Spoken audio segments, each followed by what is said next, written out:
2017లో ఒక మైనర్ అమ్మాయిని BJP X-MLA Kuldeep Singh Sengar అనే వ్యక్తి బలవంతంగా రేప్ చేశాడు. ఇంత దర్జాగా చేస్తున్నారంటే అది మన భారతదేశ రాజకీయ నాయకుల గొప్పతనం అనే చెప్పాలి. ఇది పక్కన పెడితే రేప్ చేశాడని ఆ అమ్మాయి పోలీసుల దగ్గరికి వెడితే కేసు ఫైల్ చేయమని ముఖం మీద చెప్పారు. ఎందుకంటే ఎదుటోడికి పవర్ ఉంది కాబట్టి. ఆమె సంవత్సరం పాటు తిరిగినా ఎవ్వరు పట్టించుకోలేదు. Because it is our India. 2018లో యూపీ సీఎం ఇంటి ముందు సూసైడ్ కమిట్ చేస్తే అప్పుడు కేసు ఫైల్ చేశారు. అప్పటికే జరగాల్సిన అన్యాయం జరిగిపోయింది. ప్రధాన సాక్షిగా ఉన్న ఆమె తండ్రిపై ఫేక్ కేసులు పెట్టి కస్టడీలో ఆయనను చాలా దారుణంగా కొట్టి చంపారు. సిబిఐ ఇన్వెస్టిగేషన్ లో ఇది యాక్సిడెంట్ కాదు, పోలీసులే అతన్ని హింసించి చంపారని డిక్లేర్ చేశారు. 2019లో మరొక అటాక్.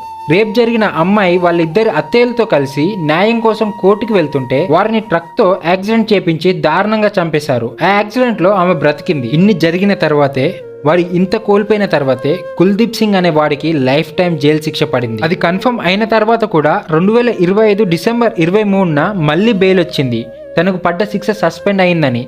దాంతో ఆ అమ్మాయి న్యాయం కోసం బయటకు వచ్చి ప్రొటెస్ట్ చేస్తుంటే పోలీసులు లాగేశారు. Because it is our India. There is no justice in India for poor. Just only power speaks here.